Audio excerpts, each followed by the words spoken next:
nós temos a oportunidade, o privilégio de nos fortalecermos, nos santificarmos e vivermos de acordo com a boa, agradável e perfeita vontade do nosso Deus, porque nós somos separados para Ele. Esse é o estudo de número 1292 aqui do nosso canal Jabó que vamos orar. Você é muito bem-vindo a mais este estudo.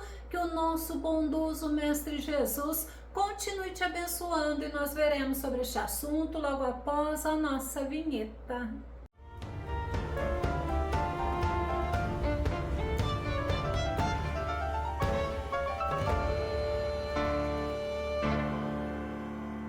Pode ter certeza, o mesmo Senhor que sustentou a igreja primitiva no passado é o Todo-Poderoso, é o imutável, é o Deus a quem eu e a quem você serve. Vamos ao nosso tema. Aprendendo com a igreja primitiva. Nosso texto base está no livro de Atos. Eu quero começar falando para você que igreja no grego é eclesia, significa chamados para fora. Já o significado secular é uma assembleia pública. Como servos do Deus Altíssimo, nós somos chamados para fora, nós somos separados deste mundo. Nós estamos aqui no mundo, mas não pertencemos a esse sistema de valores. João capítulo 17, do verso 15 ao verso 17, Jesus faz uma oração ao nosso Deus. E nessa oração, olha o que ele fala: eu não oro para que os tires do mundo, mas sim para que os protejas do príncipe deste mundo. Eles não são do mundo, como também eu não sou. Santifica-os pela tua verdade, a tua palavra é a verdade. Nosso Senhor Jesus, em sua oração pelos seus discípulos e por nós, ele nos ensina que estamos aqui na terra, aqui no mundo, mas não pertencemos a este mundo. E o nosso Senhor pediu para o nosso Deus nos proteger do inimigo, nos proteger do maligno, das influências do mundo, das influências do maligno. Não se esqueça, não pertencemos a esse mundo, mas nós pertencemos ao nosso Deus. Ele é o nosso Senhor. Romanos capítulo 14, verso 8 diz: se vivemos, para o Senhor vivemos, e se morremos, é para o Senhor que morremos. Sendo assim, quer vivamos ou morramos, pertencemos ao Senhor. Nós fomos comprados por um alto preço, por um preço valiosíssimo. O preço do nosso resgate foi o sangue precioso do nosso Mestre Jesus. Paulo fala em 1 Coríntios capítulo 7, verso 23: fostes comprado pelo mais elevado preço, não vos torneis escravos de homens. Olha que interessante, o preço do nosso resgate foi o precioso sangue de Jesus. Não foi prata, não foi ouro, mas se nós bobearmos, nós nos tornamos escravos de seres humanos, escravos de homens, fazendo o que eles desejam e não o que agrada ao nosso Deus. E Pedro, ele nos ensina que o nosso preço, o preço do nosso resgate foi um preço valiosíssimo. 1 Pedro capítulo 1, verso 18: porquanto estáis cientes de que não foi mediante valores perecíveis como o prata e o ouro que fostes resgatados do vosso modo de vida vazio e sem sentido, legado por vossos antepassados, devido ao imensurável amor do nosso Deus, nos enviando o Filho dele, o amado Filho, unigênito Filho dele, o qual através da morte dele na cruz do Calvário, ele nos resgatou do maligno, nos proporcionou paz com o nosso Deus e garantia da vida eterna. Jesus nos resgatou, nos redimiu, nos libertou da escravidão do pecado, e hoje nós podemos viver com o propósito de agradar a Deus, podemos servir ao nosso Deus, podemos adorar ao nosso Deus. E nós temos o exemplo do nosso Senhor Jesus, que esteve fisicamente no mundo, mas viveu em todo o tempo com o propósito de agradar ao nosso Deus. João capítulo 6, verso 38 diz: pois eu desci do céu não para fazer a minha própria vontade, mas a vontade daquele que me enviou. E nesse propósito, Jesus foi obediente, Jesus foi fiel até o fim. Paulo é outro exemplo de alguém que viveu com o propósito de agradar ao nosso Deus. Atos capítulo 20, verso 24 diz: contudo, nem por um momento considero a minha vida como valioso tesouro para mim mesmo, contanto que possa completar a missão missão e o ministério que recebi do Senhor Jesus para dar testemunho do Evangelho da graça de Deus.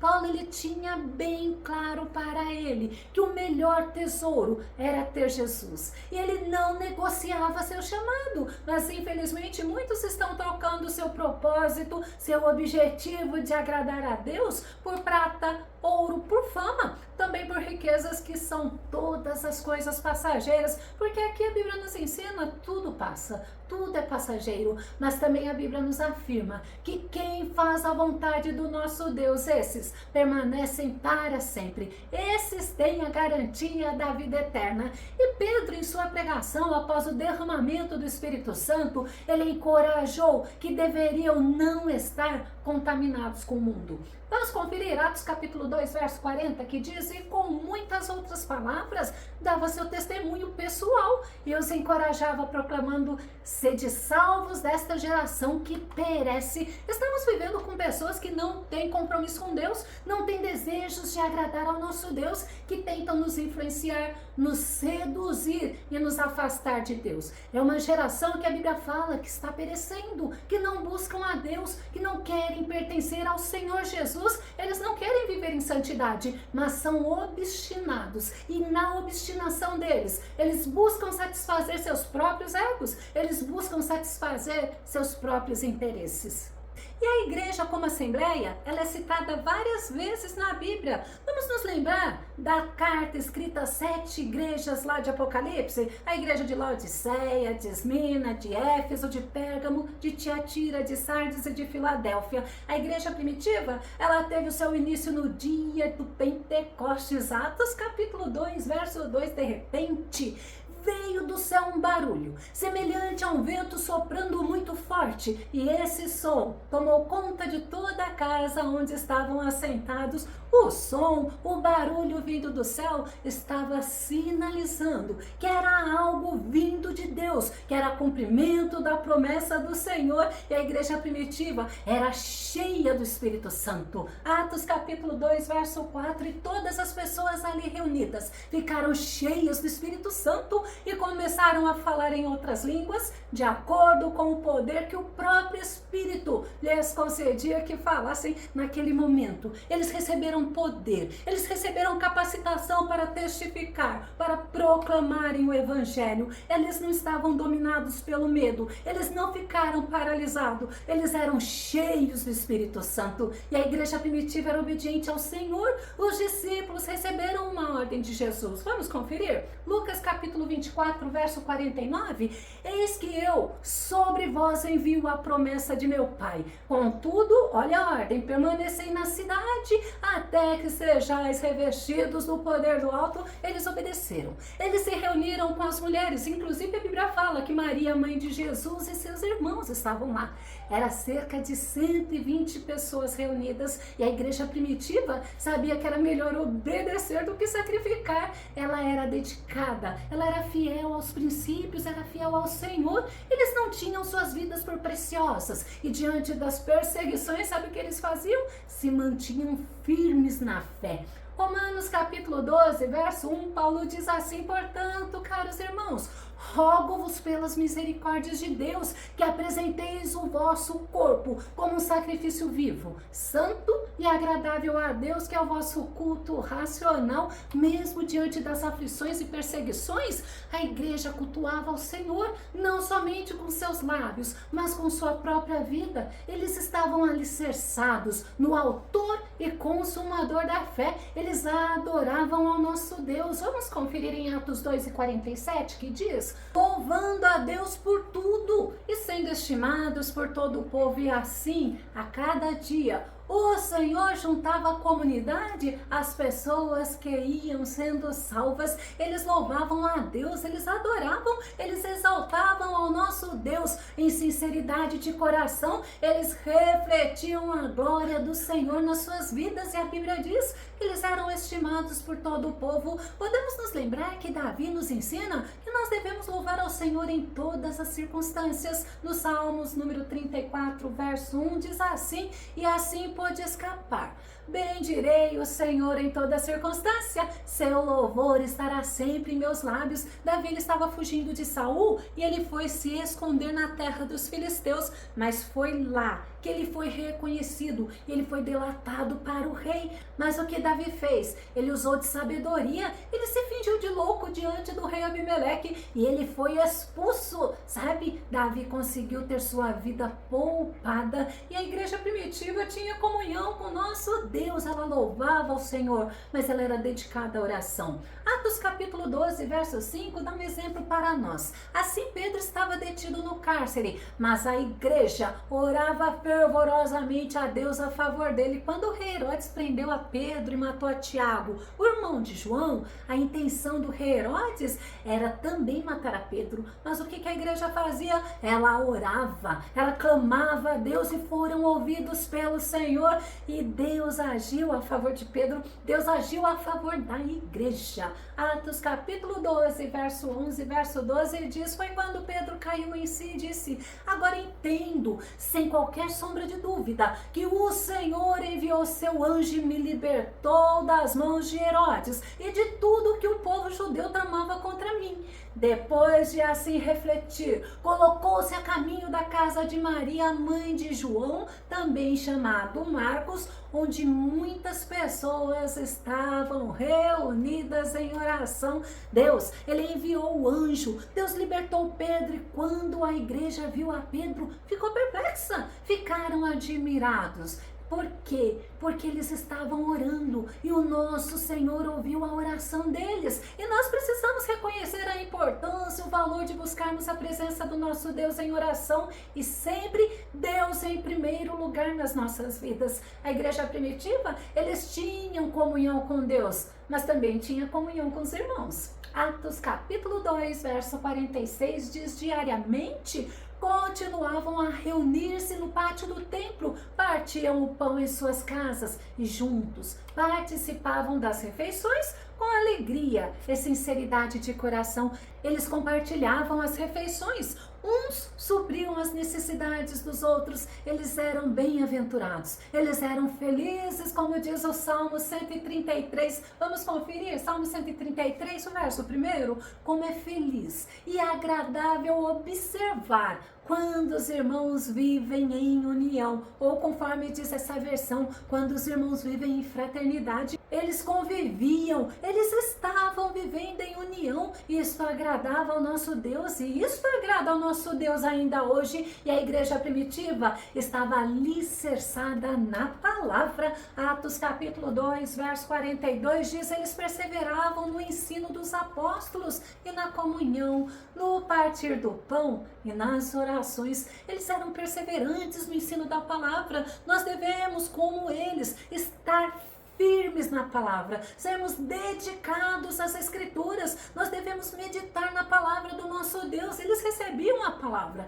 eles se dedicavam e eles perseveravam. Romanos capítulo 15, verso 4 diz: pois tudo que foi escrito no passado foi escrito para nos ensinar. Está falando das escrituras, de forma que, por meio da perseverança e do bom ânimo procedentes das escrituras, mantenhamos a nossa esperança. Nós recebemos bom ânimo, nós recebemos perseverança por meio da palavra de Deus, através de exemplos bíblicos. Quando meditamos na palavra do Senhor, nós mantemos a nossa esperança, assim como diz o profeta Jeremias: traga à tua memória o que te traz esperança. E o que nos traz esperança? A palavra do nosso Deus, porque ela é viva, ela é poderosa, ela é eficaz. A palavra de Deus, ela é vida.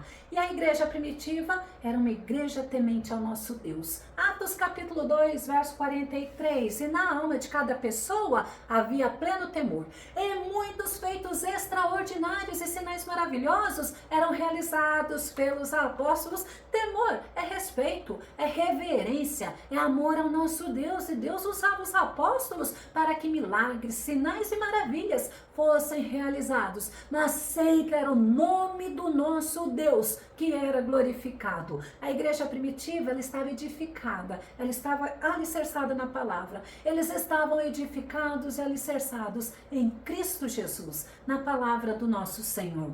Mateus capítulo 16, verso 18 diz assim: da mesma maneira eu te digo que tu és Pedro, e sobre esta pedra edificarei a minha igreja, e as portas do Hades, ou seja, do inferno, não prevalecerão contra ela. As portas do inferno, as perseguições, as lutas, as adversidades e oposições não vão prevalecer contra a igreja do nosso Senhor Jesus, a nossa pedra angular, nossa rocha. É isso, é o nosso Senhor, e é em Cristo Jesus, o nosso Senhor, que nós estamos alicerçados. É nele, através da sua palavra, através da sua presença, da comunhão com ele, que nós somos fortalecidos e que nós estamos firmes. Ao invés da igreja ficar paralisada diante dos levantes do inimigo, ela crescia na palavra, ela crescia na fé e ela frutificava para o reino de Deus.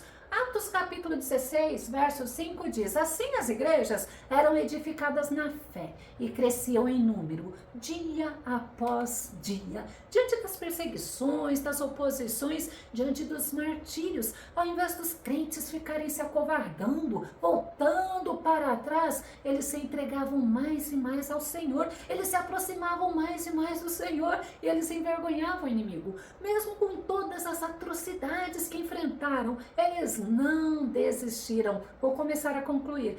A igreja primitiva é um exemplo maravilhoso de fé, de perseverança, de koinonia, ou seja, de comunhão com o nosso Deus e com os nossos irmãos. E nós possamos ter o desejo autêntico, o desejo sincero de recebermos do Senhor o poder, de recebermos do Senhor a ousadia, para que possamos enfrentar todas as provas que vêm, mas firmados na palavra, firmados no Senhor Jesus, alicerçados na verdade, que é Jesus Cristo, o Filho do Deus Altíssimo, que é o mesmo de ontem, de hoje, de eternamente. É o Senhor que te sustenta, é o Senhor que te ajuda, é o Senhor que te diz nesse momento: não tenhas medo, porque eu sou contigo. Glórias a Deus. Se você gostou desse vídeo, ele foi edificante na tua vida, ou se você tem dúvidas ou sugestões, faça os teus comentários aqui no canal Jaboque Vamos Orar. Continue compartilhando os nossos vídeos nas redes sociais e dá o seu like. E caso ainda não esteja inscrito aqui no canal Jaboque Vamos Orar, eu te convido para que você se inscreva e seja grandemente abençoado pelo nosso Deus. E até o nosso próximo estudo aqui no nosso canal Jaboque Vamos Orar. Fica com Deus e Deus te abençoe.